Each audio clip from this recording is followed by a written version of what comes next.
Protein merupakan suatu zat makanan yang amat penting bagi tubuh karena zat ini di samping berfungsi sebagai bahan bakar dalam tubuh juga berfungsi sebagai zat pembangun dan pengatur. Protein adalah sumber asam-asam amino yang mengandung unsur-unsur C, H, O, dan N yang tidak memiliki lemak atau karbohidrat.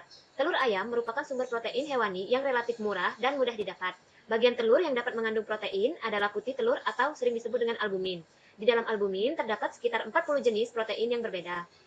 Protein yang ada di dalam albumin disebut sebagai protein albumin. Protein albumin mempunyai berbagai sifat fungsional yang penting pada proses pengolahan makanan, misalnya membentuk gel, membentuk emulsi, dan membentuk buih.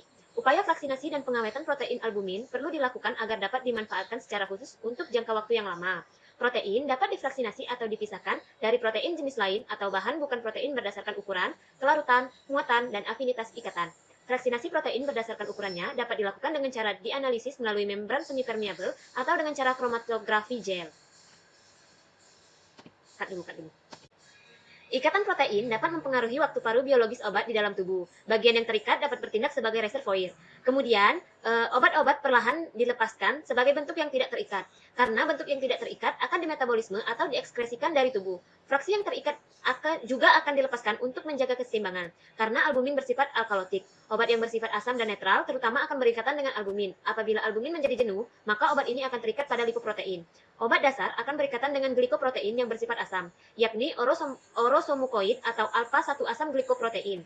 Hal ini penting karena berbagai kondisi medis dapat mempengaruhi kadar albumin, alpha-1 asam glikoprotein, dan lipoprotein.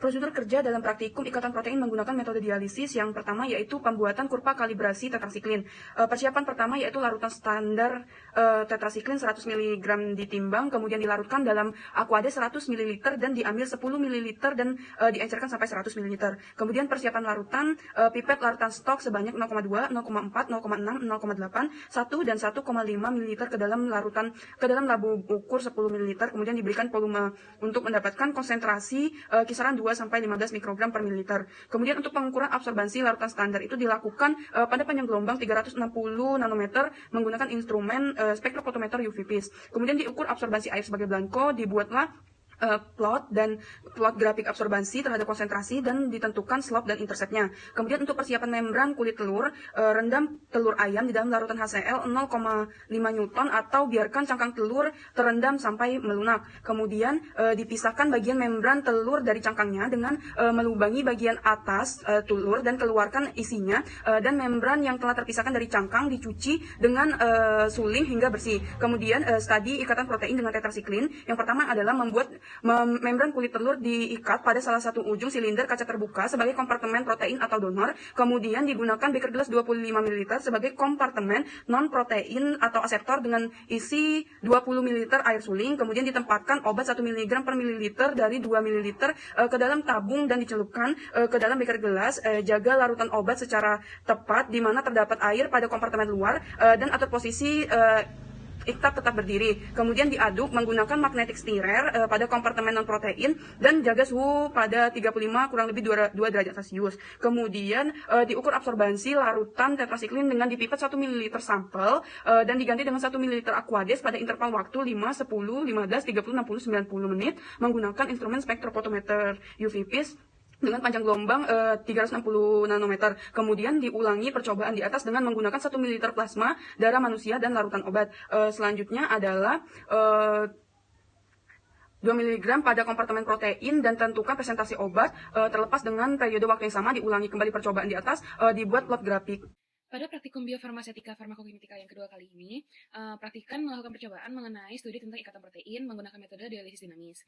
Nah, pada percobaan ini itu adalah digunakan yaitu berupa spektrofotometer UV, kemudian magnetic stirrer, dan alat dialisis dinamis. Alat-alat tersebut masing-masing memiliki fungsi tersendiri. Terus kemudian bahan yang digunakan itu ada tetrasiklin, serum darah, plasma darah, membran telur, dan juga air suling. Nah, pada praktikum kali itu membahas ikan protein dengan menggunakan obat dengan metode dialisis dinamis. Nah, metode dialisis dinamis itu menggunakan dinamika aliran untuk meningkatkan kecepatan dan efisiensi dialisis.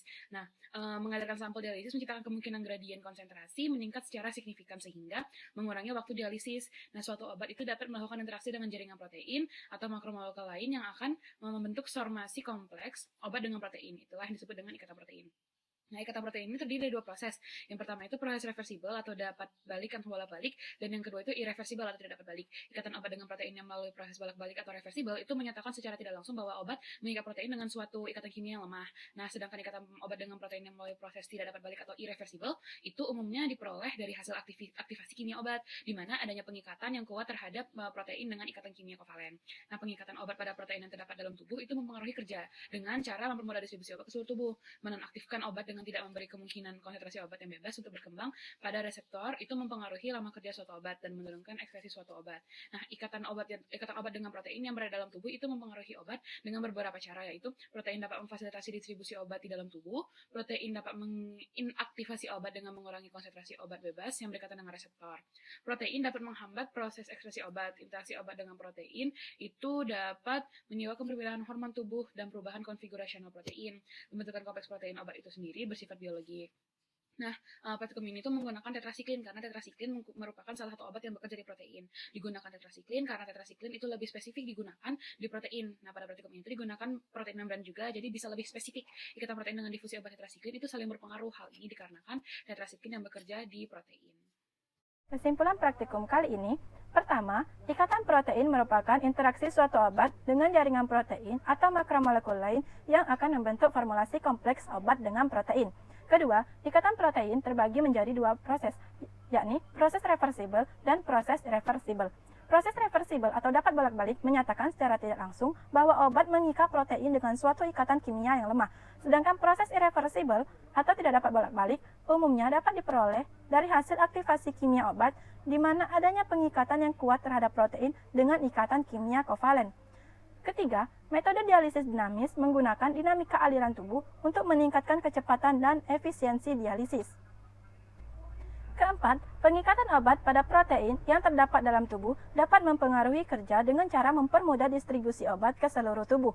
Dapat juga menonaktifkan obat dengan tidak memberi kemungkinan konsentrasi obat yang bebas untuk berkembang pada tempat reseptor. Dan dapat juga mempengaruhi lama kerja suatu obat serta menurunkan ekskresi suatu obat.